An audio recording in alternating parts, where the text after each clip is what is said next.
Hey guys, welcome again. um, yeah, brand new week, and hopefully you guys have done good this week, right? And I have to make a confession that I have not been the most hardworking person this week, and it actually occurred to me. Um, it occurred to me, actually hit me today that I really haven't been preaching exactly what I've been trying to explain to you guys.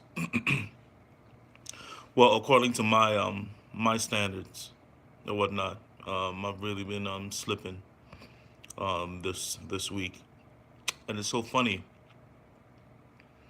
I had a dream, a very weird dream, the other day, and I have all these, really weird dreams, interesting dreams, and just for whatever reason,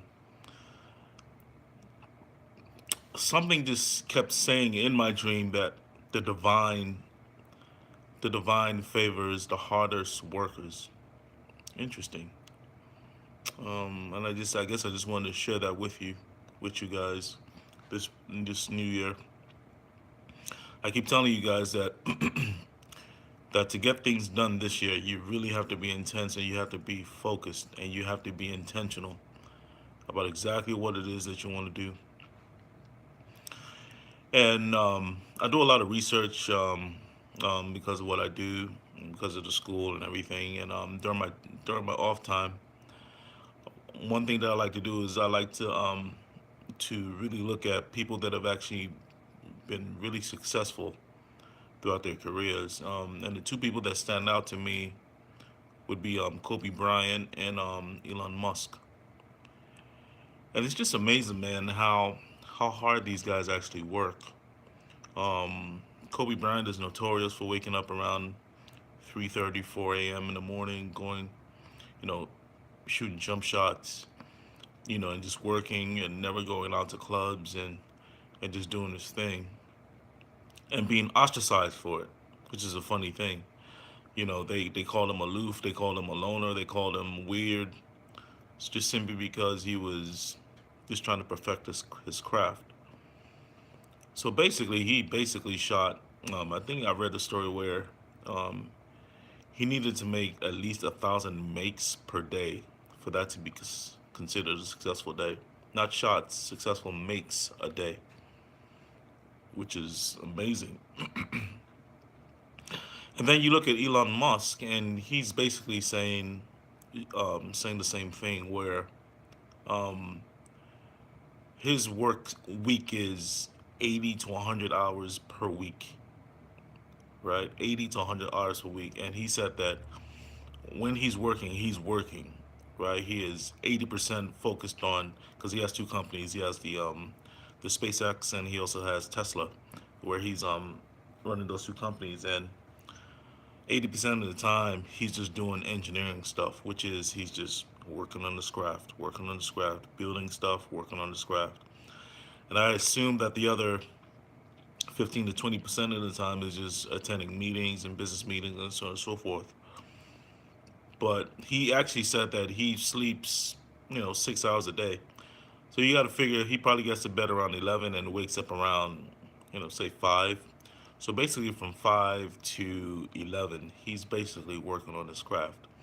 And what he basically said is if I'm working 100 hours per week and you're working 40 hours per week, what it take you a year to do, it'll take me 4 months to do, right? So when you think of it like that, you're like, that makes a lot of sense. Makes a lot of sense. So it takes me back to the dream that I had where just something just it was a weird dream where I was actually I don't know why it was Mike Tyson who actually said it in my dream. Maybe I was watching Tyson like the night before, and it's just a weird way the way our brains work. And like when a message comes to you, like it'll be probably somebody that that you can identify with. And Mike Tyson said to my in my dream, he said, "The divine favors the hardest workers," which I find very, very, very interesting, right? And it's so true. Now, if you read the Bible, for all you guys who read the Bible, great book, right? If you read the Bible, in the Bible, God says, whatever your hands find to do with all your heart, all your soul, all your might, right? And it also says that we should redeem the time because the times are evil, right? And what that means to me is we have but a very, very short amount of time left on this world, left in this earth, right? You as an individual, you don't know when your time is going to be, where you're actually going to leave, right? So you have to make the most of this life, right? No matter what it is. Um, I think I shared it on the video the other day where Floyd Mayweather made $9 million or so in 51 seconds. 51 seconds, he made $9 million, right? But the point is, you see that now, but what did it take for him to actually get to this point? Was a lot of hard work, a lot of hard work. And it seems like a lot of people, like, we try to we try to complicate this thing, man. Like, we really try to complicate this whole success thing, where we think, like, we have to find our passion. We have to create this great company. We have to do this. We have to do that. Where, to be quite honest, no matter what it is that you do, you can be successful at it, and it can be super successful. Steve Harvey is a guy that I really look up to as far as motivational speaking. And one thing that he said was he had a barber that cut him for many, many years. All he did was cut hair. That's all he did was cut hair. And eventually, he cut him for many years. And eventually, Steve Harvey cut all his hair off. Now he's bald. And the guy nearly had a heart attack. And he said that when he first started with this guy as his barber, this guy used to cut him for $10. It was just a $10 haircut. By the time he was done with Steve Harvey, he said, and Steve Harvey used to get his hair cut 4 times when he still had a haircut, 4 times a week, because he had different shows, and so I guess he had to look fresh. He said each time that he cut his haircut with this guy, his barber was charging him $1,500 per haircut. So his barber, just from cutting hair, right, was making $6,000 a week off of Steve Harvey. $6,000 every week. That's $24,000 a month. That's about, all things considered, about $300,000 per year, just from cutting hair. Seems a little bit more than that. It seems like I'm a little short on that, but it is what it is, right? Then he shared another story where there was this other guy where all he knew how to do was cut grass. That's all he had to do. He knew how to do was just cut grass, and he liked cutting grass, right? Well, his other friends were playing. It was a friend of Steve Harvey. His other friends was playing during the summertime. He would just cut people's grass. Lo and behold, eventually, this guy from cutting grass now has all the contracts in the state of Cleveland, like all the contracts. Now he also does landscaping and he does some other stuff, right? Now this guy makes $6 million a year just cutting grass. Just cutting grass, right? So it's funny. You just never know where life can lead you to and what you have in your hand. If all you know how to do is cut hair, all you have to do is think a little bit bigger. If all you know how to do is cut grass, all you have to do is think a little bit bigger, right? So the message of today is just to work hard, especially now in 2019.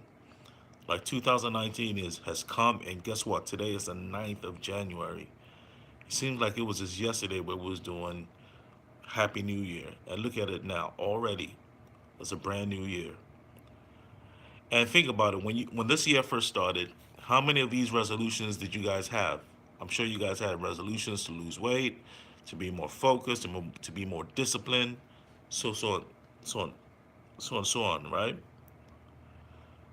But how many of you guys have actually kept all your resolutions? Or better put, how many of you guys have actually started to waver on your New Year's resolution? Guys, another year has come, another year is going. Time waits for no man, right? So I think it's really important that you guys understand that this thing is not complicated, guys. If you want to get from point A to B, you have to be really intense, you have to be really intentional, and you've just got to work hard, right? There's no if, ands, or buts about it, right? You know, when I was starting IT, I had no experience in IT whatsoever, right? I have a degree in finance, which I never used. Well, I used it initially. I was doing some accounts payable, and then one of my first jobs was I was working at Discovery in Silver Spring, Maryland, thinking I was a big guy, and I think I was making like 20 some bucks per hour, like probably 18, 19, something ridiculous, right? But I used that, and then that I knew that wasn't going anywhere, and I had no passion for accounting, no passion for finance. It was just dead to me.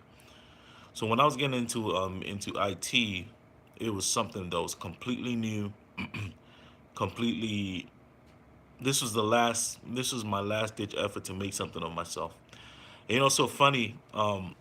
When I got into IT, into Oracle, my sister was actually an Oracle DBA. She was actually an Oracle DBA, and she never helped me. I'll never forget it. She was a senior Oracle DBA, and she never helped me once. Why? I don't know. It is what it is. The rest is history. So I just went over to her place one day. I just actually saw what she was doing. I said, okay, this just doesn't seem too complicated. It's something I can roll with this. It wasn't programming or anything like that. It wasn't super coding. So I felt as though, okay, I can get this a shot. And I took a class, just like a lot of you guys who are joining the class. I took a class, and this was it for me, man. I was doing security at the time. I was dead broke. Before I got into IT, and the funny thing is, while I was during the while I was in the class, I almost quit. Just I almost quit the class. Yeah, I mean, it wasn't even hard. It wasn't even a hard class at all. But I just, my mind wasn't right, and I was going through some things. Not nothing big, but I was thinking about quitting, and I just hung in there, and I hung in there, and while I was in class, man, I did my work, man. I worked hard, man. At least I think so. I mean, I worked hard. Like, whatever the professor told me to do, man, I did it. Man, I did it because I said, look, I'm tired of working security jobs where, I'm getting fired from security jobs because I'm constantly sleeping. Man, I always slept. I slept in those security jobs, boy. Right? But I always slept and I always got fired. I remember those days where I used to beg them to keep the security job, which is cool. You know what I mean? So and I was tired of just sitting outside, and the rain sleet was slow, man. Like, you just had to sit there in that damn uniform and just watch other people go into that cool office, man, while you're out there in that hot sun, man, and just baking, you know. And I was just like, and I was working with people who had no college degree, and I'm sitting here with a college degree. I'm not doing security. I'm saying, look, something ain't right with this picture. So I said, look, we got to make a change, because it got to the point where I could not see myself without a security job. That's where I knew I had a problem, because I started having all these security officer dreams where I could do one security job at night. I could do another one in the morning. Then I started trying to convince myself that, you know what, yeah, but I'm, if I do two jobs, I'm making what these people at the office makes, blah blah blah blah blah. So I said, okay, yeah, I needs to, yeah, we need things, we need to do something different, you know. And what hurt me the most, this is what hurt me the most. What hurt me the most was when I was doing security. They had me stationed by the elevators this one day. So I met this one lady. She used to work upstairs in the building, and we used to talk. I used to speak game to her or whatnot. Over the weeks or whatnot. And I finally asked her out. I said, let's go out. And you know what she said? She said, "No, we can never go out, man." I said, "Why?" And she told me that because you just sit there and you don't think. I said, "Whoa, what do you mean by that?" She said, "You just don't use your brain." Like, she said, "I need a man that uses his brain to make money." I said, "Whoa, yo, that hit me hard."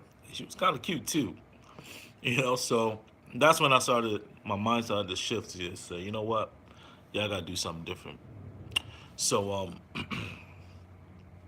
so when I started the class, you know, man, I worked hard, man, because I said, look, I gotta make something of myself, you know, and and that's what I did, man. I worked hard, you know, even to the point where I had just one question that I couldn't answer,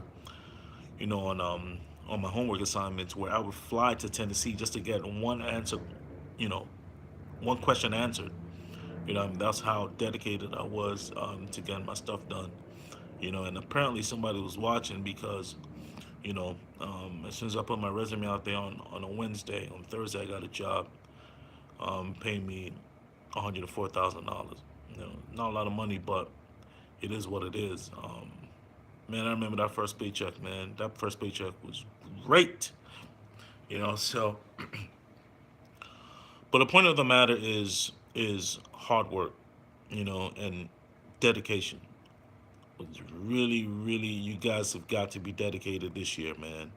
Really got to be dedicated this year. Like, you really have to hone your craft. Really.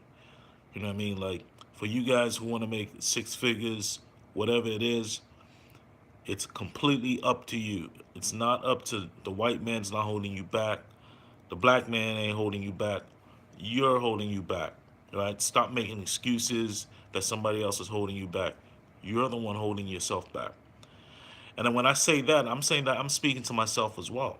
You know what I mean? Because there's a lot of things that's going on with me as far as, the schools or whatnot, but, at the same time, I got to keep myself accountable to you guys. And I just got to keep myself accountable to my kids. You know what I mean? Just to, Dad, like, what'd you do while you were 30? What'd you do while you were 40? Like, because eventually your children are going to ask you these questions, these same questions. And the greatest age this earth has ever seen, while you lived in the United States of America, what did you make of yourself? Were you